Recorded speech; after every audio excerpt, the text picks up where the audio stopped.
Bismillahirrahmanirrahim. Assalamualaikum warahmatullahi wabarakatuh.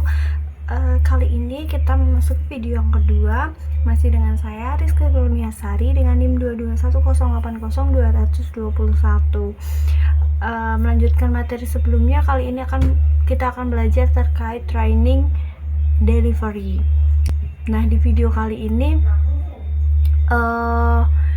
materi yang akan kita bahas atau training delivery ini membahas bagaimana sebuah program pelatihan itu dirancang, disiapkan, dan dilaksanakan agar dapat berjalan secara efektif dan mencapai tujuan yang diharapkan. Dalam training delivery ini setidaknya ada 8 komponen yang perlu kita perhatikan. Komponen yang pertama yaitu ada lesson plan atau rencana pembelajaran. Kemudian komponen yang kedua ada trainer atau pelatih. Komponen yang ketiga ada trainees atau peserta pelatihan. Yang keempat ada training material and equipment. Lalu yang kelima ada training site. Keenam ada scheduling training program. Yang ketujuh ada training administration. Dan yang kedelapan atau yang terakhir ada implementing training program. Nah, kita akan membahas setiap komponen itu satu persatu. Yang pertama ada lesson plan atau rencana pelatihan. Jadi lesson plan sendiri itu merupakan panduan utama dalam pelaksanaan pelatihan. Di dalamnya memuat tujuan pelatihan, materi yang akan disampaikan, metode pelatihan, serta waktu pelaksanaan. Nah, dengan adanya lesson plan ini, pelatihan dapat berjalan lebih terstruktur, terarah, dan tidak melenceng dari tujuan utama pelatihan. Tanpa perencanaan yang jelas, pelatihan ini akan beresiko menjadi tidak efektif dan sulit untuk dievaluasi hasilnya setelah dilaksanakannya pelatihan itu sendiri. Komponen yang kedua ada the trainer atau pelatih. Nah, trainer ini memiliki peran yang sangat penting dalam keberhasilan pelatihan. Trainer tidak hanya menyampaikan materi, tetapi juga berperan sebagai fasilitator, motivator, dan pembimbing dari peserta.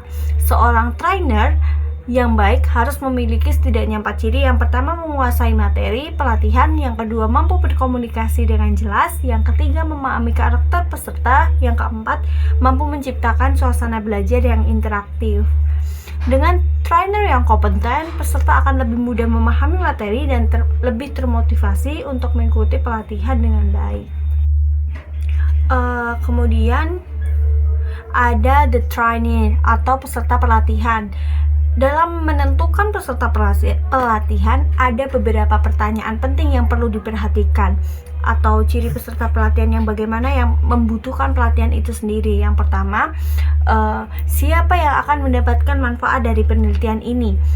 Pelatihan ini sebaiknya diberikan kepada individu atau kelompok yang memang membutuhkan peningkatan kompetensi tertentu. Kemudian pertanyaan yang kedua yaitu apakah pelatihan ini diwajibkan oleh hukum atau kebijakan pemerintah? Karena beberapa jenis pelatihan itu bersifat wajib, misalnya pelatihan keselamatan kerja atau kepatuhan terhadap regulasi. Yang ketiga ada apakah pelatihan bersifat sukarela atau wajib? Karena pelatihan wajib biasanya berkaitan dengan standar kerja, sedangkan pelatihan sukarela lebih bersifat pengembangan diri.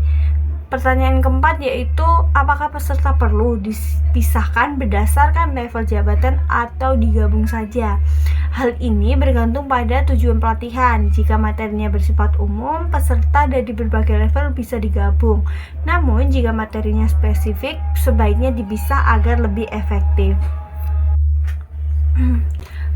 Selanjutnya komponen yang keempat yaitu training material and equipment. Jadi materi pelatihan itu harus dibuat secara relevan dengan kebutuhan peserta dan tujuan organisasi. Sedangkan peralatan pelatihan seperti laptop, proyektor, modul, atau platform online harus disiapkan dengan baik agar tidak menghambat proses dari pelatihan itu sendiri. Materi dan peralatan yang memadai akan membantu peserta lebih mudah memahami dan menerapkan apa yang dipelajari dari pelatihan tersebut. Selanjutnya ada training site atau tempat pelatihan. Tempat pelatihan itu harus mendukung proses belajar, baik itu pelatihan offline maupun online. Untuk pelatihan offline atau tatap muka, ruangan yang disediakan harus nyaman dan juga kondusif untuk mendukung berjalannya pelatihan. Kemudian, sedangkan untuk pelatihan online, itu diperlukan jaringan internet dan platform yang stabil. Nah, lingkungan pelatihan yang baik ini akan meningkatkan konsentrasi dan kenyamanan peserta. Nantinya jika hal itu terpenuhi, harapannya output dari pelatihan yang dijalankan akan lebih maksimal.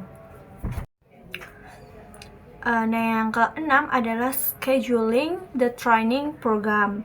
Di metode yang keenam ini merupakan penjadwalan yang harus disesuaikan dengan ketersediaan trainer atau pelatih dan peserta. Waktu pelatihan ini juga perlu mempertimbangkan jam kerja yang tidak mengganggu aktivitas utama dari peserta.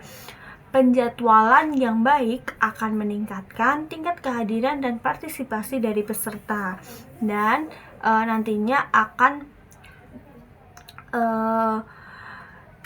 pelatihan yang dijalankan sesuai dengan yang sudah direncanakan dengan peserta yang keseluruhan dapat menghadiri pelatihan tersebut. Lanjut ke metode yang ketujuh atau komponen yang ketujuh, yaitu training administration. Nah, administrasi ini mencakup pendaftaran dari peserta, absensi, dokumentasi, hingga evaluasi pelatihan. Meskipun terlihat sederhana, namun administrasi yang rapi sangat penting untuk memastikan bahwa pelatihan berjalan lancar dan dapat dipertanggungjawabkan. Nah, komponen yang ke-8 atau yang terakhir adalah implementing the training program. Di sini, pada tahap ini, seluruh rencana yang telah disusun mulai dijalankan. Pelaksanaan pelatihan harus tetap fleksibel, sehingga trainer atau pelatih dapat menyesuaikan metode jika diperlukan.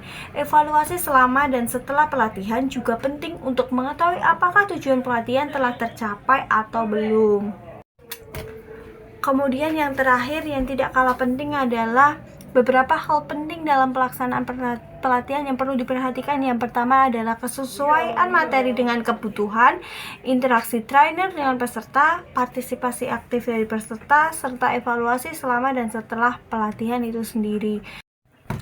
Terakhir, sebagai penutup, kita bisa mengambil kesimpulan bahwa training delivery merupakan proses penting yang menentukan keberhasilan sebuah program pelatihan, mulai dari perencanaan, pemilihan trainer dan peserta, hingga pelaksanaan dan evaluasi. Semuanya harus dipersiapkan dengan baik.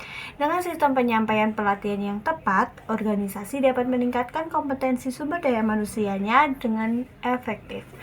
Demikian pemaparan materi yang dapat saya sampaikan. Terima kasih sudah menyimak 2 video pembelajaran di UAS kali ini.